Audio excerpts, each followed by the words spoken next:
Día, el tema de hoy, el Espíritu Santo es una persona. Iniciemos en el nombre del Padre, del Hijo y del Espíritu Santo.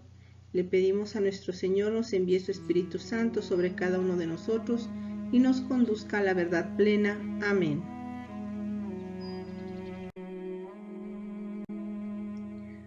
Las objeciones que históricamente se han formulado contra la doctrina de la Trinidad se han dirigido mayoritariamente en contra de la plena divinidad de la persona del Hijo. Sin embargo, da la impresión de que supuestamente negada esta, los antitrinitarios no tuvieran mucho interés en refutar la divinidad del Espíritu Santo. Quizá esto explique por qué los argumentos contra el Espíritu Santo son tan pocos elaborados en las sectas, llegando en muchos casos a no existir siquiera. Los mismos testigos de Jehová que definen al Espíritu Santo como la fuerza activa de Dios y la comparan con formas de energía como la electricidad que impulsa el funcionamiento de los electrodomésticos, ponen de manifiesto una pobreza extrema en la negación de la personalidad y la divinidad del Espíritu Santo. Pero, ¿enseña realmente la Biblia que el Espíritu Santo carece de personalidad y que no es Dios? Definir si un ente goza o no de personalidad no plantea ninguna dificultad especial. Es obvio que una fuerza impersonal como la electricidad, el agua, la energía nuclear, etc., no pueden desarrollar actividades propias de los seres dotados de personalidad, ya sea humanos o espirituales. Ahora bien, si la electricidad pudiera revelar, enseñar, guiar, ordenar, interceder, enviar, hablar, etc., ya no nos hallaríamos ante una fuerza impersonal, sino ante un ente personal. Ahora bien, si en la Biblia el Espíritu Santo aparece como una fuerza impersonal al estilo de la electricidad, según afirman los testigos de Jehová, o por el contrario, está ligado indisolublemente a cualidades personales. Analicemos qué dice la Biblia tomando los textos bíblicos desde su propia traducción de los testigos de Jehová. Vamos a leerlos desde la traducción del Nuevo Mundo, que es la que usan los testigos de Jehová. El Espíritu Santo vemos que da testimonio. Cuando llegue el ayudante que yo enviaré a ustedes del Padre, el Espíritu de la verdad que produce del Padre, ese dará testimonio acerca de mí. Y ustedes a su vez han de dar testimonio, porque han estado conmigo desde el principio. Esto lo leemos en Juan 15:26 de la versión del Nuevo Mundo. Tanto el Espíritu Santo como los discípulos de Jesús dan testimonio. ¿Cómo es posible que en el primero carezca de personalidad y los segundos no? ¿Cómo es posible que un ente carente de personalidad sea el encargado de instruir a seres que sí la tienen?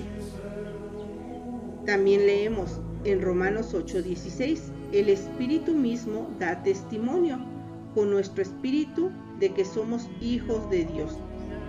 Eso mismo lo dice la versión del Nuevo Mundo.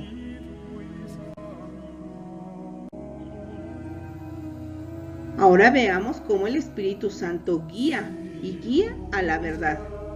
Sin embargo, cuando llegue aquel, el Espíritu de la verdad, Él los guiará a toda la verdad, porque no les dará por su propio impulso, sino que hablará las cosas que oye y les declarará las cosas que vienen. Esto lo vemos en Juan capítulo 16, versículo 13 de la versión del Nuevo Mundo.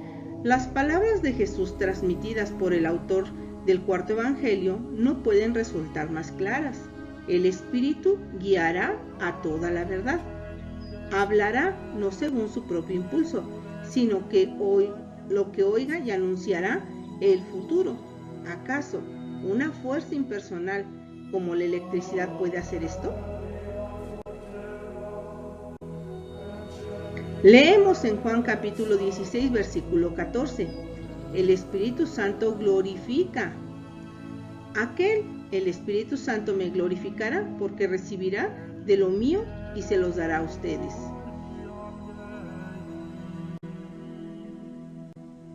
Ahora veamos cómo el Espíritu Santo dirige la evangelización. En Hechos 16, versículo 6 dice: además atravesaron Frigia y el país de Galacia, porque el Espíritu Santo les había prohibido hablar las palabras en el distrito de Asia. Nos preguntamos, ¿es siquiera verdad que una fuerza impersonal pudiera formular prohibiciones y órdenes en relación a un tema como la evangelización? Veamos ahora cómo el Espíritu Santo conduce. Leemos en Romanos 7:14, porque todos los que son conducidos por el Espíritu de Dios, estos son los hijos de Dios.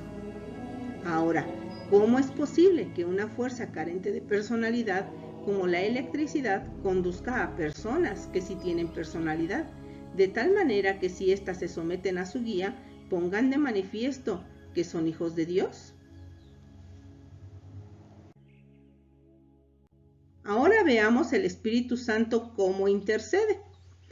De igual manera, el Espíritu también acude con ayuda para nuestra debilidad, porque el problema de lo que debemos pedir en oración, como necesitamos hacerlo, no lo sabemos, pero el Espíritu mismo aboga por nosotros con gemidos no expresados. Sin embargo, el que escudriña los corazones sabe cuál es la intención del Espíritu, porque éste aboga en conformidad con Dios por los santos. Esto lo leemos en Romanos capítulo 8, versículo del 26 al 27 de la versión del Nuevo Mundo. Ahora nos preguntamos, ¿cabe en cabeza humana que un ente sin personalidad sepa más que los seres humanos que sí la tienen? Es lógico pensar que un ente que no tiene personalidad se preocupe hasta el punto de abogar por seres humanos con gemidos que no pueden narrarse. ¿Es siquiera asimilable que un ente sin personalidad abogue además en plena conformidad con lo que Dios desea? Veamos ahora cómo el Espíritu Santo envía. Leemos en Hechos capítulo 13, versículo 4.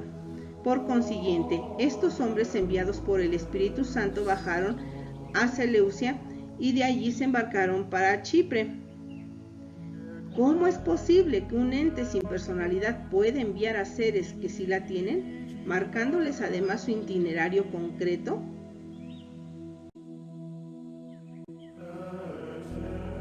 Veamos ahora cómo el Espíritu Santo toma decisiones en el seno de la iglesia.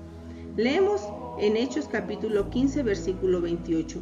Porque el Espíritu Santo y a nosotros mismos nos ha parecido bien no añadirles ninguna otra carga, salvo estas cosas necesarias. ¿Desde cuándo una fuerza impersonal como la electricidad puede tomar decisiones junto con los seres humanos? Presten atención a sí mismo y a todo el rebaño, entre el cual el Espíritu Santo los ha nombrado supertenientes para pastorear la congregación de Dios. Esto lo leemos en Hechos capítulo 20, versículo 28. Pero, ¿cómo puede una fuerza sin personalidad nombrar a los obispos para que pastoreen su iglesia? Ahora veamos cómo el Espíritu Santo provoca la profecía. Leemos en Hechos capítulo 11, versículo del 27 al 28. Ahora bien, en estos días unos profetas bajaron de Jerusalén a Antioquía. Uno de ellos, por nombre Agabo, se levantó por el Espíritu, procedió a indicar que una gran hambre estaba por venir sobre toda la tierra habitada, la cual de hecho tuvo lugar en el tiempo de Claudio. Y viniendo a nosotros y tomando el cinturón de Pablo, se ató los pies y las manos, dijo: así dice el Espíritu Santo, al varón a quien pertenece este cinturón, los judíos lo atarán, y de esta manera en Jerusalén, y lo entregarán en manos de la gente de las naciones. Esto también lo leemos en Hechos capítulo 21, versículo 11.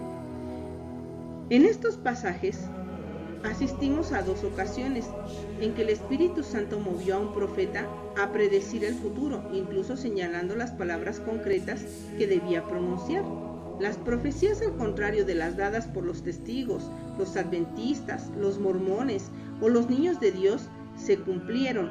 ¿Puede realmente una fuerza impersonal impulsar la profecía hasta el punto de hacer articular palabras concretas y determinar su cumplimiento?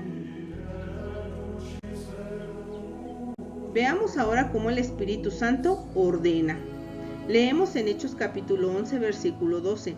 De modo que el Espíritu me dijo que fuera de ellos sin dudar nada.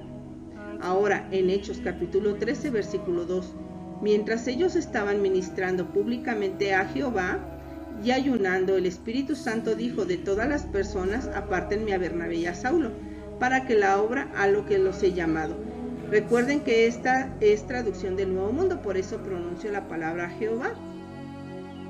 Ahora, ¿cómo es posible que una fuerza impersonal como la electricidad puede dar órdenes a Pedro, el príncipe de los apóstoles, y a la iglesia, pronunciando incluso frases completas? Veamos cómo el Espíritu Santo da dones. Pero la manifestación del Espíritu se da a cada uno como un propósito provechoso. Por ejemplo, a uno le da mediante el Espíritu el habla, la sabiduría, a otro habla del conocimiento según el mismo Espíritu, a otro fe por el mismo Espíritu, a otro dones de curación por este único Espíritu, a otro operaciones de obras poderosas y a otro profetizar, a otro discernimiento de expresiones inspiradas, a otro lenguas diferentes y a otro. Pero todas estas operaciones las ejecuta el uno y el mismo Espíritu, distribuyéndola a cada uno respectivamente, así como lo dispone. Esto lo leemos en 1 de Corintios, capítulo 12, versículo del 7 al 11, de la versión del Nuevo Mundo. Ahora bien, nosotros nos preguntamos, ¿cómo es posible que una fuerza sin personalidad y que por el tanto carece de discernimiento, de sabiduría, de fe, de conocimiento, todas ellas cualidades personales, puede dotar de estos dones a los seres humanos? ¿No será precisamente porque sí tiene personalidad o porque además dispone de todas estas cualidades? Ahora veamos cómo el Espíritu Santo revela. Leemos en Lucas capítulo 2, versículo 26 de la versión del Nuevo Mundo de los Testigos de Jehová. Además, se le había revelado divinamente por el Espíritu Santo que no vería la muerte antes de que hubiera visto al Cristo de Jehová. Pero, ¿cómo puede revelar el futuro a una persona, un ente que no tiene personalidad?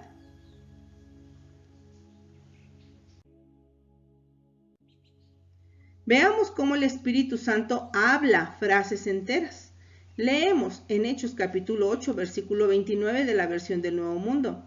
De modo que el Espíritu dijo a Felipe, acércate y únete a ese carro.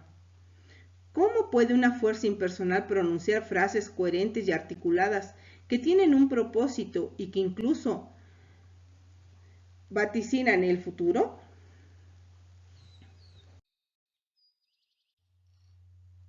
Veamos ahora cómo el Espíritu Santo puede ser resistido. Leemos en Hechos capítulo 7, versículo 51 de la versión del Nuevo Mundo. Hombres obstinados e incursisos de corazón y de oídos siempre están ustedes resistiendo al Espíritu Santo, como hicieron sus antepasados antes de ustedes. Creemos que los textos mencionados son escasos botones.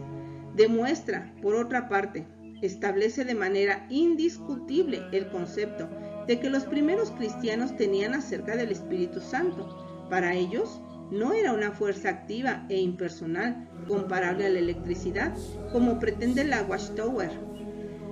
Por el contrario, el Espíritu Santo no solo tenía personalidad, sino que además contaba con un papel en la iglesia, de la iglesia y de los creyentes, papel ya anunciado por el propio Jesús, que deja entrever su valor sobrehumano. Sinceramente, no pensamos que se pueda pretender bajo ningún concepto que a la luz del Nuevo Testamento el Espíritu Santo sea una energía carente de personalidad. Ahora bien, ¿muestra con la misma certeza la Escritura que el Espíritu Santo es Dios? Una vez más, vamos a dejar hablar a la Biblia y lo haremos desde la propia traducción de los Testigos de Jehová, la traducción del Nuevo Mundo.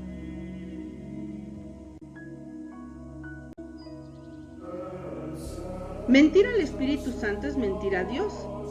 Leemos en Hechos capítulo 5 versículo del 3 al 4. Pero Pedro dijo a Ananías, ¿por qué te has envalentonado, Satanás, a tratar con engaño al Espíritu Santo y a retener secretamente parte del precio del campo?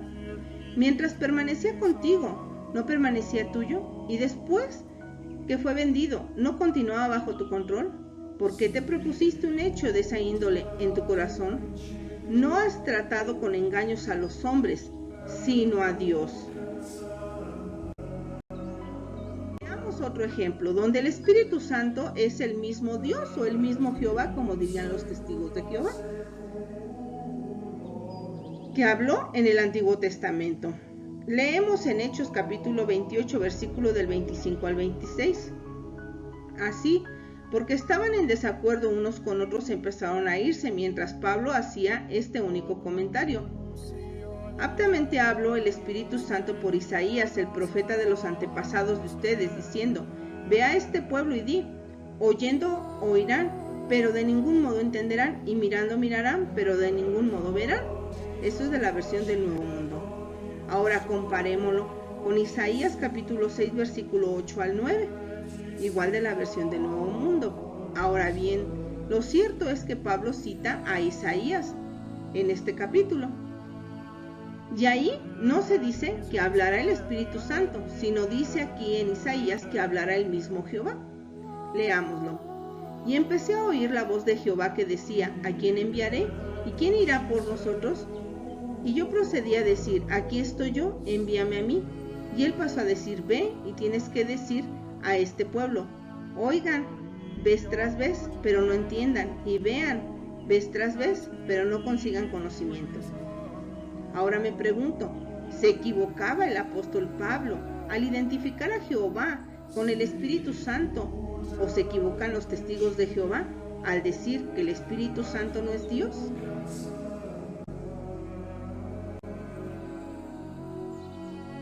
El Espíritu Santo es Dios, es la tercera persona de la Trinidad. Por todo lo anterior, es fácil de comprender que el Nuevo Testamento identifique al Espíritu Santo de manera clara con el Señor del Antiguo Testamento. La misma Biblia de la Watchtower, que es la versión del Nuevo Mundo, lo expresa con una claridad como lo hemos leído, tan meridiana que creemos que sobran los comentarios. La doctrina del Espíritu Santo es una de las realidades más hermosas y conmovedoras de las que nos habla la Escritura. También la doctrina del Espíritu Santo la podemos encontrar en el Catecismo de la Iglesia Católica en el numeral 683,